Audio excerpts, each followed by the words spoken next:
Welcome back to another episode of Surviving and Thriving in Residency. I'm your host, Charley Lowry, and today I get to sit down with someone who means a lot to PracticeLink, our founder and CEO, Ken Allman. Ken founded PracticeLink in 1994, and from the very beginning, he's been focused on helping physicians connect with the right practice opportunities. About 2 years ago, he expanded that mission by adding GME Relations at PracticeLink, a dedicated effort to support medical students, residents, fellows, and the graduate medical education programs that train them.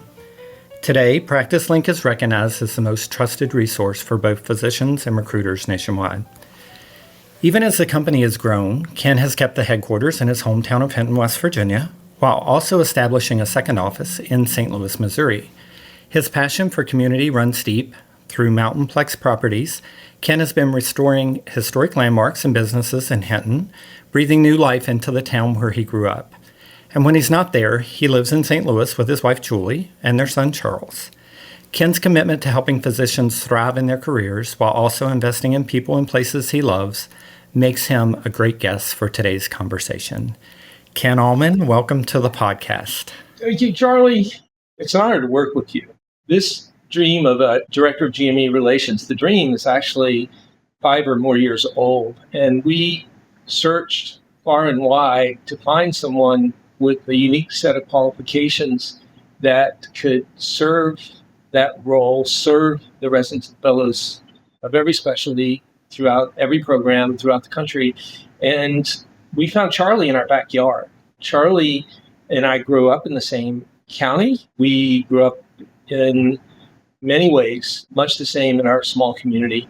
And Charlie has this unique set of experience working with medical students and working with graduate students, undergraduate students. And he brings that to PracticeLink, and I think he does a great job delivering the PracticeLink message to program directors, coordinators, residents, and fellows. And thank you, Charlie. No, thank you, Ken. I love what I do. I think that I'm very blessed with PracticeLink and getting to work with residents and fellows and the GME departments every day. Well, when I get to attend a function with you, the relationships you build out, I know the biggest challenge, folks, is Charlie can't be everywhere. There's only one Charlie, and he cannot be everywhere. I think expanding our online presence may help share the love that Charlie has to share, but he is in high demand, and please do reach out to him. It's really wonderful to see how our GME Relations program has grown under your leadership, your orchestration, Charlie.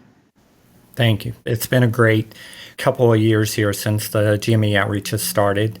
So Ken, I think let's get our audience to know you a little bit better. You did grow up in Hinton, West Virginia, a very small town with one traffic light. So tell me about that. What was life like growing up in Hinton, and what kind of things did you get into as a kid? Oh, I was a good kid, so there's not going to be a lot of intrigue there, I don't think. But growing up in Hinton, it's an old railroad town. It was already an old railroad town when I was growing up there. But I grew up a railroad kid, as many of my friends did, and other friends grew up as the children of local business people or bankers or doctors or attorneys. But railroad was our industry, pretty much. And now tourism is our industry. We were designated the newest national park in the United States just a couple of years ago, New River Gorge National Park and Preserve, which puts a whole different twist on some things. And you have that bestowed upon you, and I think it's well-deserved. The New River Gorge is an amazing natural and scenic beauty, but the county where you and I grew up, Summers County, it's where, sorry guys, so I got to do the Chamber of Commerce thing. It's where the Greenbrier River, the Bluestone River, the New River all come together. The Greenbrier Valley is pretty well known throughout the Mid-Atlantic region, the New River Gorge and the Bluestone River Gorge.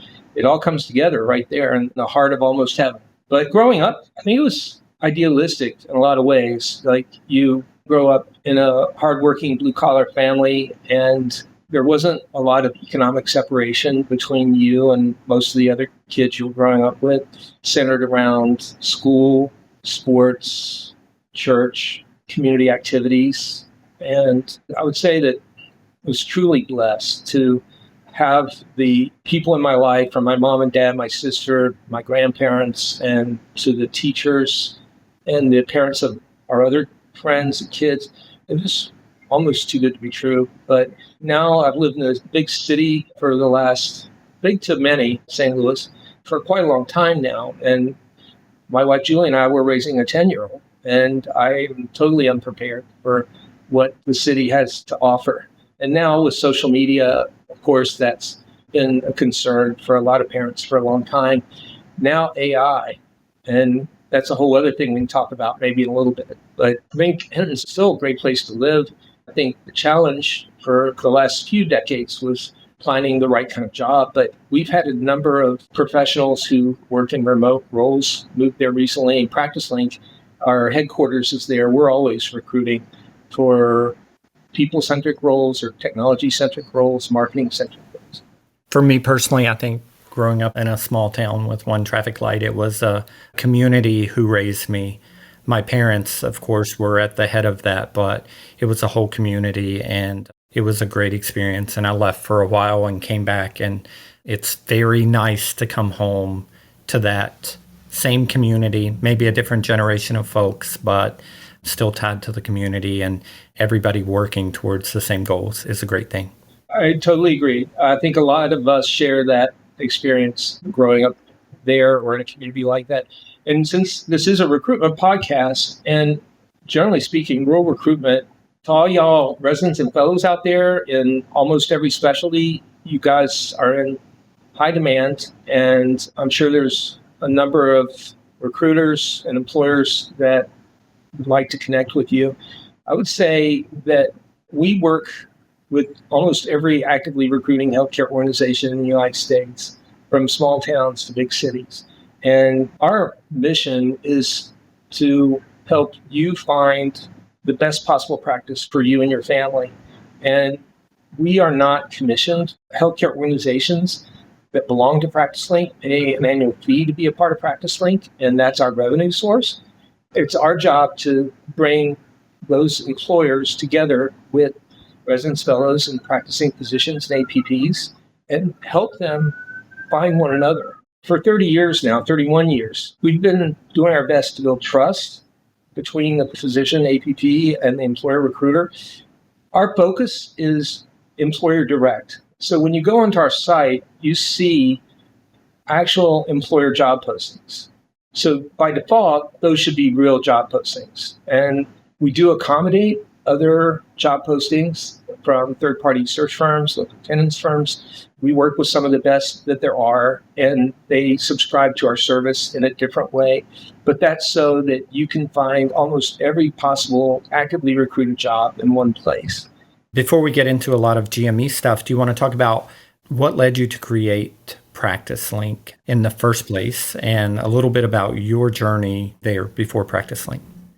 Well, no one ever sets out to become a physician recruiter, provider recruiter, but whether you come up through nursing or some kind of serendipity, I came up through pre-med, through undergrad, into grad school. Financially, academically, it would have been interesting if I'd actually applied to medical school, if I'd actually taken the MCAT, but I didn't. So I was working part-time in a job that eventually took me to St. Louis while I was in graduate school. There is where I took a job in management consulting, working with all kinds of different companies in different industries all over the country. I did that for about 2 years. It was an amazing experience, and I would have done it longer, but left home on Sunday night, came home on Friday night. I didn't want to do that for the rest of my life. So I met someone on a flight that was a physician recruiter. And as recruiters go, there are actually 3 types of recruiters, at least 3. And one is a locum tenens recruiter who is working with locum tenens needs and opportunities and providers and physicians who are interested in that kind of assignment. Another is a third-party search firm recruiter focused on permanent placement of physicians and APPs. And this is not unique to physicians in healthcare. It's common in a lot of industries. Third-party recruiters are usually knowledgeable about a variety of opportunities, and their focus is on filling those opportunities. And if they are successful in filling those opportunities, they collect a success fee. And that success fee can range. In some industries, it's a third of the first year's salary. For physician and provider recruitment, it's usually a fixed amount. might depend on the specialty of the organization or need, but probably somewhere between $18,000 and $35,000 for a successful placement. And the search firm gets a percentage, and the recruiter who's working with the candidate gets a percentage. That's paid by the healthcare organization. The third type of recruiter is an in-house medical staff recruiter that actually works for the employer of the opportunity they're representing. Usually extremely knowledgeable of the organization, the community. They're highly motivated to make a good match for the candidate and for the organization. Retention is important. A good match is important. They know the schools. They know the institutions of faith. They know the neighborhoods. They know the economy. They know the parks. And to be an in-house staff recruiter takes a unique set of skills because you have to work within the organization to make sure that you're serving the organization and the internal needs of the organization. You also have to engage with vendors like PracticeLink as a physician recruitment job search portal, and many others like us. Not quite like us, we try to be special, or working with the third-party search firms, the headhunters. They work with them as well on occasion, not always. So the in-house staff physician recruiter, which is our primary focus, it's a good person to connect with. And while they may be focused on their organization, their communities, their opportunities, there is actually a network of more than 2,500 in-house physician recruiters at healthcare organizations throughout the United States. And we support those organizations, both national, state, and regional. And they come together in annual conferences and meetings like most of healthcare does. And many of them know one another, and they may have years and years of experience. They may be relatively new in their role. But we try to produce content that prepares the provider, the resident, the fellow, the practicing physician for their job search. I'll step back for a moment and say, that's why we publish PracticeLink magazine. It would be easy not to publish a magazine, just be a job board, and we've always strived to be more than that. But PracticeLink magazine is an award-winning publication that's distributed free to primarily to residents and fellows or upon request. And we do 4 quarterly issues each year, and every year is different. But we start out with quality of life and wellness in the winter. We transition into job search in the spring. We transition into job interview in the summer, and we transition into contracts and compensation in the fall. And our latest issue, hot off the press here, this is got a belly band, is what they call it, and around it, and I'm going to rip it off. You see the cover. So how to make it a great negotiation. So this is available online at PracticeLink.com. You can view it on your phone, your tablet, your computer. If you're on our list, you get it in the mail once a quarter. And if you don't get it in the mail and you're interested in receiving it, of course, you can reach out to me and we can get you on the mailing list for that. Awesome, Charley. He's a man of many talents, folks. And this is the contracts of compensation issue. This is our most popular issue of the year. They're all important. They're all award-winning series awards and great content. We appreciate those healthcare organizations that advertise in PracticeLink magazine. You get a better sense of, I think, who they are as an employment brand when you get to see their ad. I think it can say a little bit about an organization. Of course, it's just a tip of the iceberg, but we're super proud of PracticeLink magazine, super grateful for the physicians who let us know that they found it helpful, and super grateful to the employers that are able to advertise in PracticeLink magazine. Physicians, are you looking for the right practice in the perfect community? We can help. Schedule a quick free call with a PracticeLink physician relations specialist today. We'll connect you with recruiters and help guide you toward the job and place of your dreams. Visit PracticeLink.com for more information. Ken, let's talk about GME relations. So it hasn't quite been 2 years. So January will be 2 years since we started GME relations. And can you share what gap you saw for residents and fellows that made you want to build the GME relations department? We started with the magazine, and that, I think, was a great foundation to build on. The awareness that we gathered by going to the ACGME meeting was very helpful and instrumental. And it's something I wish we had done previously, but I believe we've been doing it for 6 or 7 years now. And it was very helpful in shaping what we thought PracticeLink GME relations could look like. And since then, it's kind of funny in a way after all this time, but our son goes to a school that feels like half of the parents of his classmates are attending positions or practicing positions at Washington University or St. Louis University or practicing in the St. Louis metropolitan area. And getting to know them as friends at weekend child soccer games, baseball games, basketball games, and as we've come to know each other over the past 5 years, they've been very supportive of PracticeLink and introducing us to their program directors, their residents, their fellows in either the institution as a whole or in some cases department by department. And we've been engaging locally with the St. Louis GME community through activities and events that help us meet them kind of outside of work, outside of the clinical setting. And we get to treat them to a night out that otherwise may not be easy to come by. And I really want to thank our physician friends who are personal friends or we've come to know as professional friends. And a lot of that, again, is thanks to you, Charlie. It's just getting the stories, what residents and fellows are dealing with, led to the creation of the Surviving and Thriving podcast. So I would say the ACGME conference is a great conference and lots of great people, but it gave us insights into the role of the program coordinator, which is critical to the success of any program and any resident or fellow. That gave us insights we needed to create the role that you served so well. But your engagement and us meeting within just the St. Louis community, because physically that's where we're focused, a significant part of our company. Our primary office is in West Virginia, a secondary office, but a significant secondary office in St. Louis. And so we're here, we can engage with the GME community here. And from that, we try to garnish information that we can use to strengthen our communications, our message, and help residents and fellows throughout the country. So one thing led to another and led to another, and here we are.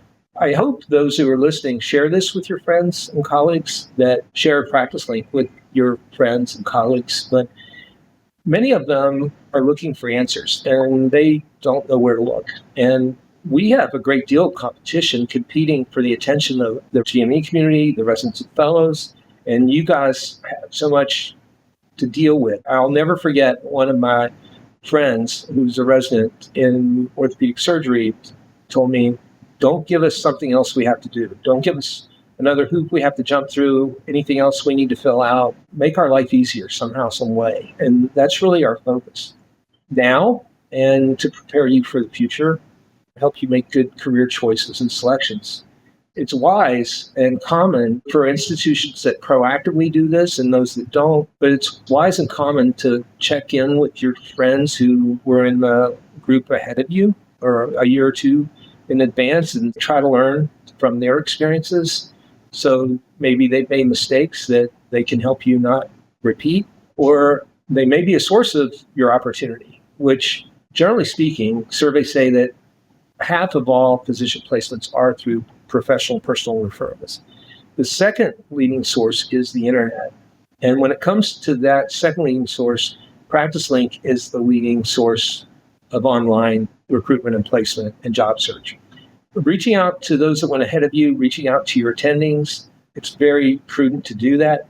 I would just say keep in mind that their scope is not universal, that they can only speak from their experience, and they do have some wisdom to share. But I would highly advise coming to PracticeLink. It's free. It's paid for by the employers. We get no fees of any kind from your engagement on our platform. But we try to assemble the content, the information, the need, as many possible job opportunities that are employer direct as possible. We will never be the largest job board because we do not include great number of third-party search firm type opportunities on our platform. Ours are all employer direct. So I would say we have the largest number of employer direct opportunities on our platform, more than any other platform, which is significant. For us, it's quality over quantity. We do have the largest number of employer direct opportunities on PracticeLink.com. We do not have the largest number of opportunities overall because when you're working with search firms, they cannot disclose who the employer they're working with is. They cannot afford to have candidates go around them to seek out that opportunity. And that's completely understandable. There are many ethical recruiters in that role, and they're working on behalf of their client. They're working on behalf of the person that's paying their fee. You also have to keep that in mind. But if you're going to work with a third-party recruiter, I've never heard this before, but it doesn't hurt to ask for references.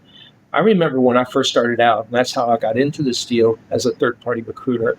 I don't know how I survived, but I know that there were a few physicians that I was working with, probably residents and fellows, that I was able to collaborate with in a way that we were a team and we worked together. And so I was very successful in that 2 years as a third-party recruiter.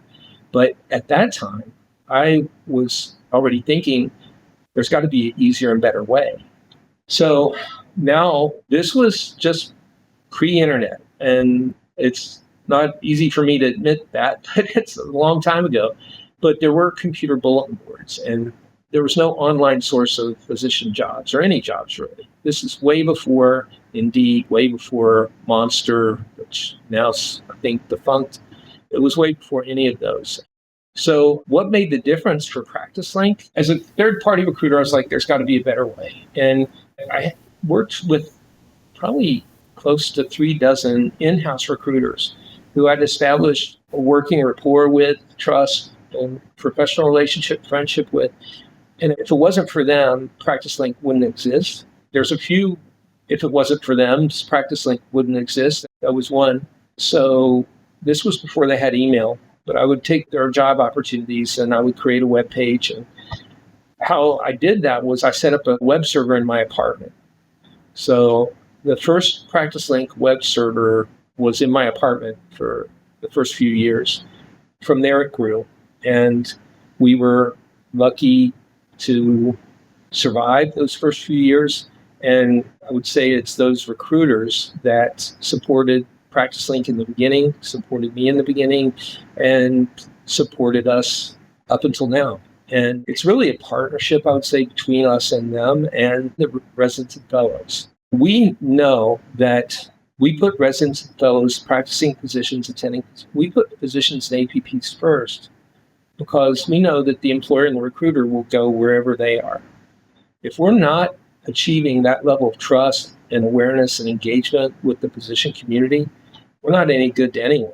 So that's why we put physicians first. And I'm sure we're not perfect, but we will do all we can to earn and maintain the trust of the physician community. Yeah, and I think that shows. I really think that shows. I get so much great feedback anytime I'm at an event, anytime I'm traveling or at conferences. I love getting the feedback. Some people are so excited to see us and come up, and first thing they share is just how great PracticeLink has been for them in their journey. So that definitely shows.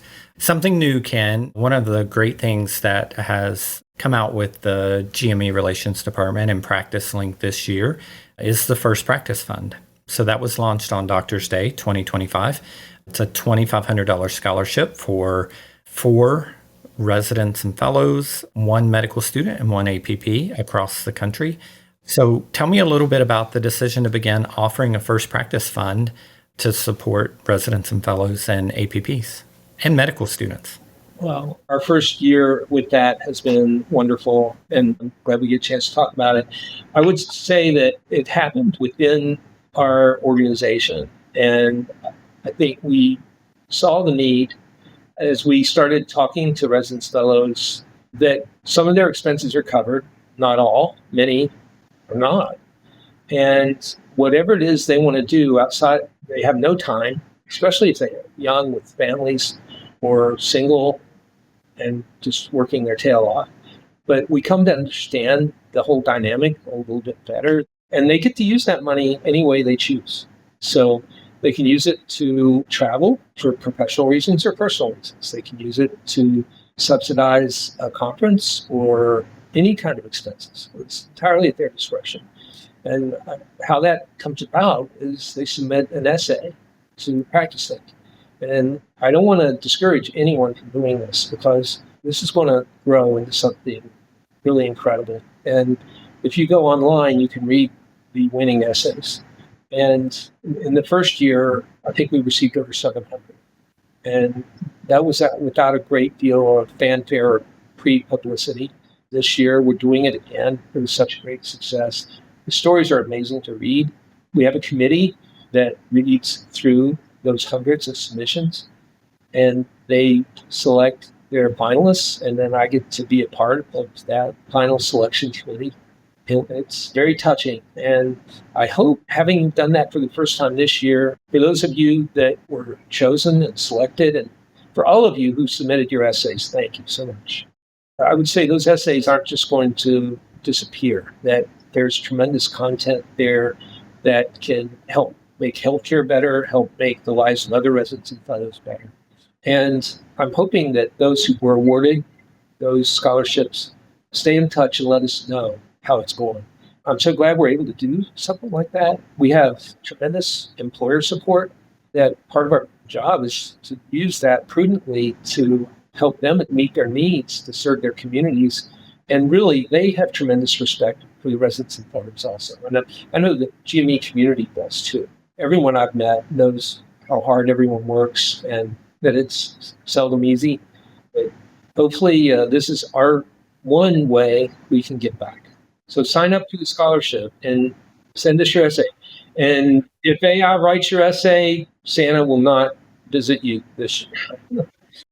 The scholarship will open up soon again. Watch our website, PracticeLink.com, for more details on that for sure. It's absolutely worth applying for, and we appreciate everyone who applied this past year. We truly do. And Ken, we appreciate you giving back to the GME community in such a gracious way. It's incredible. There's not a lot of scholarship opportunities out there for residents and fellows and even medical students. And all of the winners, I've spoken to all of them, and they're a great group of people, each with a very unique story to tell, and each on a very driven journey to where they want to go and who they want to help. And they all have a very strong passion for giving back. It was hard to not accept all of them as winners. It was unbelievably difficult. But in the end, the final selection committee, the stories I got to be a part of. So one of our missions, I would say, is to help those who help others. And I am not sure I would have ever had the intestinal fortitude to become a physician or not. I don't know if I would have. I was fortunate to survive mistakes of starting a small business without knowledge or funding or deep pockets. But I think becoming a physician, one of our original taglines was, becoming a physician is hard, finding a job shouldn't have to be. And I think we should bring that back and put that on everything, because I don't think it's getting any easier. And it doesn't have to be hard to find the right job. Right now, we're working on AI tools to help facilitate finding the right job. I'm sure we're not the only ones, but more than 500,000 physicians and APPs, probably about 400,000 physicians, have opted into PracticeLink and are members of PracticeLink over the last 2 decades. So that means about 1 out of every 3 current physicians is a member of PracticeLink. And we look forward to building on that with the help of AI. We've got some exciting things planned between now and the end of the year, so I hope you'll have me back on, Charley. But I'm thinking sharing them now might be a little premature, but looking forward to sharing them with you and with everyone. Yes, AI is such a hot topic, and I love talking to medical students and medical staff and residents and fellows about their use of AI and how they're using it. And it's kind of fun to watch how quickly that's evolving in the medical field for all these people in the learning process. It's crazy. And for me, it's a reminder of what happened 30 years ago with the onset of the internet. So I feel like it's history repeating itself in many ways, except exponentially faster, exponentially everything. And, we use AI within our operations. Now, wouldn't say we were early adopter. I would say we barely adopted the use of AI because it is moving so quickly. But I think we have some great ideas on how we can maintain the trust and provide residents, fellows, physicians, APPs with AI-driven tools, along with the personal support that we have in our provider relations teams based in our West Virginia office. And so we have people available to answer your questions. And if they don't know the answers to your questions, they know who to get in touch with or who to put you in touch with. So this is not in print yet, but after today, it'll have to be powered by people, assisted by AI. I think that's how we need to look at PracticeLink. At PracticeLink, we believe your physician job search should be simple, supportive, and stress-free. That's why creating an account has always been and will always be completely free for physicians. Create your free account today at PracticeLink.com to start receiving your latest and most exclusive job opportunities directly to your inbox. So let's talk about a couple of other resources. So we talked a little bit about the magazine. We also have First Practice Guide, the Resident and Career Fellow Guide, which also goes out to some residency programs and residents. Twice a year, about 100,000 copies every 6 months, spring and fall, the First Practice Guide. That helps residents and fellows navigate their first job search. And it walks them through a 10-step process. We suggest that you consider starting your job search a year and a half before you complete your training.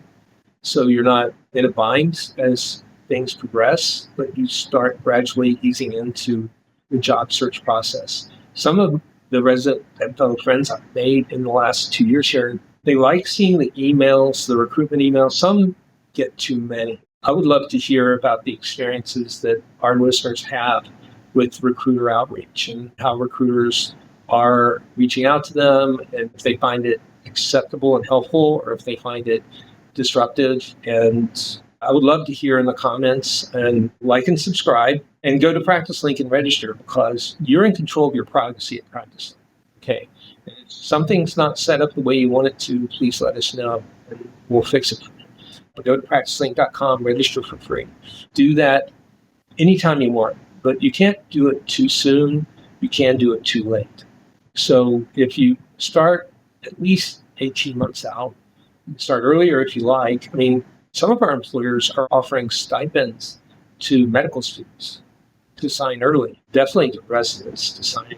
So that can be tremendously helpful. And we have search tools that we're always working on enhancing to help you identify those opportunities.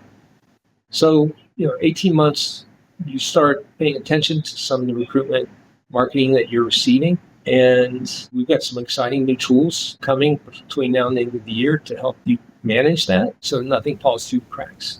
Well, and a great thing here at this point in your job search, well before 18 months before you finish up, would be your CV builder as well. You can start working on your CV immediately, anytime. Keep building that and working on that. But we do offer a CV builder on our website, which is very useful. And something that I do just about every day of the week is free CV reviews, which you can email me your CV, or we can even do a CV workshop at your training facility. So that's something that I do quite a bit of. But the CV builder is an incredible tool. And we established that a long time ago, and it serves a good purpose. Right now, we're working on the AI enhanced version of that. It will be tremendously different, and it will be tremendously helpful, not just for now, but throughout your whole career. And that can begin in medical school. So look for an announcement, I would say within the next few weeks, and that will be live. You'll be able to find it at PracticeLink.com. Please let us know if you find it helpful. If you have any constructive feedback, we'd love to hear it. And we hope you find it helpful. Again, it's another free service. Everything we do for the provider is free. And anytime you hear that, most of us can recognize that, well, what's the catch? And I've already spoken to that we are financially supported by the employer, but we are not bound to any one employer. The way we look at it, we are bound to the physician community. And that's why they pay us. They don't pay us because Charlie and Kenny work at PracticeLink. They pay us because providers use our platform in large numbers. And there's a reason why providers use our platform in large numbers is because of the things we've shared here so far on this call. And we have to be extremely transparent. Another enhancement that's coming, though, will give providers even more control over their privacy. That's happening very soon. As it is now, providers do have control of their privacy on the PracticeLink platform. This will be with the good and the bad of AI. It becomes even more important that we do what we can to help physicians and APPs manage their privacy well. And they don't need to be worrying about that. So when it comes to their job search or their career or their credentials, those kinds of things, part of our mission is to help and using AI to do that. So now a couple more questions before we wrap up. From your perspective, Ken, what are some of the biggest challenges trainees are facing right now? From the conversations I've had, I haven't walked in their shoes, but every time we gather together as a social group or whatever, I seek to better understand all the aspects of what they're doing, how they manage their days, how they manage their lives, how they manage their CV. And I think it's a common answer would be time. I think other answers are maybe more personal. I think time is a universal challenge. I think managing relationships is a personal challenge.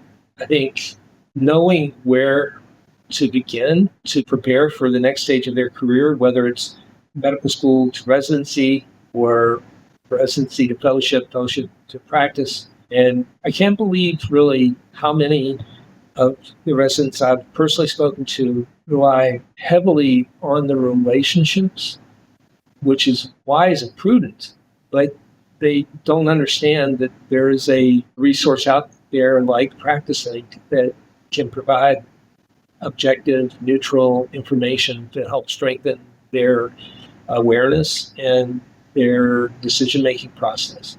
So I think it's that awareness. They're working so hard that they don't really have time to invest that would help themselves. And I would strongly encourage residents and fellows to go to PracticeLink, click on the magazine tab. I know I'm watching YouTube Shorts and Instagram along with everyone else, and we're breaking our content down into those kinds of bits and pieces now too. But if you can, just use your favorite AI tool on your phone or whatever to digest the content, PracticeLink magazine, the First Practice Guide, our YouTube videos, our Instagram. We exhibited about 20 specialty conferences a year, come to our 10 by 10 booth. We've done that for more than a decade. So we're out there in the community, we're engaged, we're trying to bridge the gap between the physician provider community and the employer recruiter community. We're unbelievable that we're in this role. I think, Charlie, it's just really, I'm so grateful for what has unfolded and those people in my life, our lives, and our faith, and that brings us through the difficult times. We care a great deal. We see residents and fellows coming up as extremely intelligent, extremely smart, extremely bright, but for many of them, they're seeking their first job. And I know some programs at least make the effort to prepare residents and fellows for that transition, but many do not. And we're there to support both. And if you are a part of a program, please reach out to Charlie, and I think we can help. Yeah, I think that there's a lot that we offer. And again, it's all free. There's so much that we can do to help. So yeah, reach out, let us know what we can do to help. And Ken, for you, you've worn a lot of hats. So you're an entrepreneur, you're a CEO, you're a community leader, you're a husband, you're a dad. So you're not going to get away without me asking the question that I ask every resident, student, everyone who's on the podcast. How do you balance it all? And how do you keep mind, body, and spirit in check and avoid burnout? I could say it's because I'm so well organized and I'm, so efficient, and I'm none of those things. I think it's the people around me that make me stronger, make me better, that have patience with me when I need it. And for me personally, I feel like I ask for a lot, and I feel like I try to give a lot. And that's another one of my mantras is give more than you take. So give more than you take and help those who help others. And I would say that we know we're in a job, we know we're in a role that in 31 years has never not needed what we do. So that's a blessing in itself in many ways. But we also have families who struggle to get timely medical appointments and get quality care. And I'm honored to get to serve on the board of a healthcare system where I get a better understanding of what's happening out in the real world. It's closer to the real world. I'm not in the OR or the ER, but I have relatives who are patients, and I have friends who are in scrubs or white coats. And it just seems like this was meant to be. But the opportunities this has created for other people, the opportunities that this has provided me, it's a tough job out there. I think that's the important thing. My job is easy. My job is easy. I've got one of the easiest jobs in the world because the people who are listening to this podcast have a very tough job and they're in high demand. And I wish we could do more. Easy to say, harder to live by. But I get to work with great people here in our office and great people out in the world. We travel a lot, don't we, Charlie? I mean, the original goal was start a website and coach Little League. That was the original goal. So fortunate the website thing worked out and took a long time for anything close to coaching Little League worked out, which I'm still not. But my wife coached the Little League team. Kudos to Julie. But I'm just honored to be a guest on your show. Hopefully you'll have me back. And hopefully I've shared something that other people will find helpful. And if everybody that's listening to this shares this with a few other people, that would be wonderful. It would be. Yes, it would be. And I can't thank you enough, really, Ken, for even starting the podcast in the first place, the whole idea of the GME Outreach podcast. I think we share a lot of journeys from residents, fellows, medical students, staff, physicians, everyone who has a stake in becoming a physician, an APP. You can hear their journey. You can hear words of wisdom. You can learn from them. Like Ken said, always listen to the class before you. They have a lot of words of wisdom. That's free advice right there. So listening to the podcast can save you from going over and around hurdles. It can take hurdles out of your way. It can save you a lot of time. I would say definitely do that, but don't rely entirely on that. And hopefully our writers and our videographers and photographers and our subject matter experts that we gather from, not just from within our company, but among our entire community, we try to capture and make it available to you guys for free in the easiest possible way. So as Charlie said, communicate with those around you and those ahead of you, those who are trailing you. But visit PracticeLink.com, go to the magazine tab, go to the resource center tab.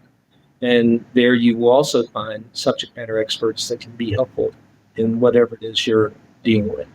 Absolutely. So that's going to wrap up this episode of Surviving and Thriving in Residency. Big thank you to our guest, Ken Allman, for sharing his time, his insights, and for all the important work he continues to do through PracticeLink, Mountainplex, and beyond. If you're a listener with questions about your own career search or about any of the topics we covered today, feel free to reach out to me directly at charles.lowry@practicelink.com. That's charles.lowry@practicelink.com. I'd be happy to connect. Thanks again for joining us, and until next time, keep doing great things and keep thriving in your journey.